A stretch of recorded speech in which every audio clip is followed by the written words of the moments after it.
আসসালামু আলাইকুম। নতুন আরেকটা রেসিপিতে সবাইকে স্বাগত। আজকে তৈরি করে দেখাচ্ছি আলু, ডিম এবং বিভিন্ন ধরনের সবজি দিয়ে স্বাস্থ্যকর একটা চপ। এই গোল্লা গোল্লা কিউট চপ দেখে বাচ্চারা অনেক পছন্দ করে খাবে এবং সেই সাথে বাচ্চাদেরকে ভুলিয়ে ভালিয়ে সবজি খাওয়ানো হয়ে যাবে। রেসিপিটা তৈরি করতে খুব একটা সময়ের দরকার হবে না এবং পছন্দের মতো সবজি দিয়ে তৈরি করা যাবে। চলুন রেসিপিটা শিখে নেওয়া যাক। ডিম আলুর চপের জন্য প্রথমে 2টা মিডিয়াম সাইজের আলু সেদ্ধ করে নিয়েছি। এরপর কিছুটা ম্যাশ করে নিয়েছি। সম্পূর্ণ ম্যাশ করা যাবে না, একটু আস্ত আস্ত থাকলে মুখে পড়লে খেতে ভালো লাগবে।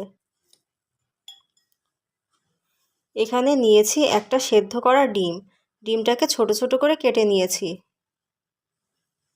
এখানে আমি নিয়েছি 1/4 কাপ গ্রেট করে নেওয়া বিটরুট, 2 টেবিল চামচ পরিমাণ টমেটো কুচি,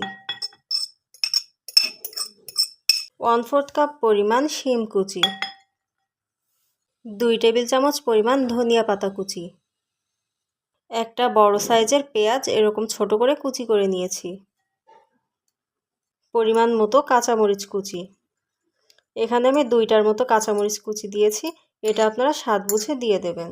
গুঁড়ো মশলার মধ্যে নিয়েছি 1/2 চা চামচ পরিমাণ লবণ, 1/4 চামচ হলুদ গুঁড়ো, 1/4 চামচ গরম মশলার গুঁড়ো, 1/4 চামচ কাবাবের মশলা এবং 1/4 চামচ ধনিয়ার গুঁড়া। বাইন্ডিংয়ের জন্য দিয়ে দিচ্ছি 2 টেবিল চামচ পরিমাণ কর্নফ্লাওয়ার। এবার সব উপকরণ একসাথে খুব ভালোভাবে মিশিয়ে নিতে হবে।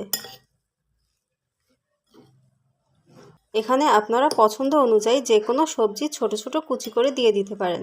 এখানে ক্যাপসিকাম বা গাজর কুচি দিলেও টেস্ট অনেক ভালো আসে। এখানে এক্সট্রা কোনো গুঁড়ো মশলা অ্যাড করার দরকার নেই, এটা এমনিতেই খেতে অনেক মজার হয়।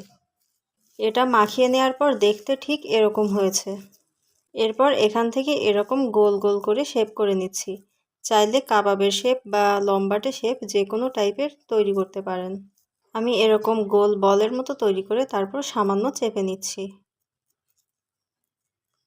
এভাবে গোল গোল করে তৈরি করে একটা প্লেটে রেখে দিচ্ছি।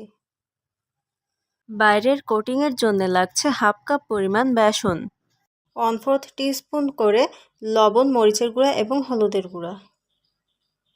এই সব উপকরণ একসাথে মিশিয়ে পানি দিয়ে পাতলা করে একটা গোলা তৈরি করে নিতে হবে। অল্প অল্প করে পানি দিয়ে মেশাতে থাকবো এবং ঘনত্বটা দেখে নেব।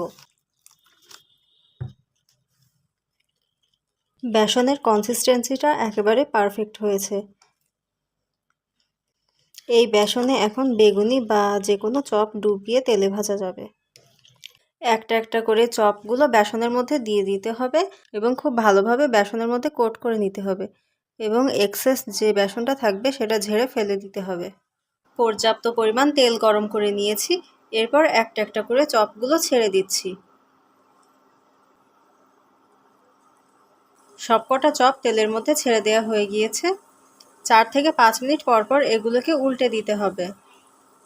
ডুবো তেলে ভাজার ফলে ভাজাগুলো সবসময় ক্রিস্পি হবে। আশা করছি আমার আজকের রেসিপিটা আপনাদের অনেক পছন্দ হয়েছে এবং অনেক কাজে আসবে। রেসিপিটা ভালো লাগলে সবাই অবশ্যই আমার চ্যানেলটাতে একটা সাবস্ক্রাইব করে পাশে থাকবেন। আমার ভিডিওগুলো ভালো লাগলে ফ্রেন্ডস এবং ফ্যামিলির সাথে অবশ্যই শেয়ার করবেন। চপগুলো এখন ভাজা হয়ে গিয়েছে। তেল ঝরিয়ে একটা প্লেটের মধ্যে তুলে নেব। কিউট কিউট চপগুলো দেখতে অনেক সুন্দর হয়েছে।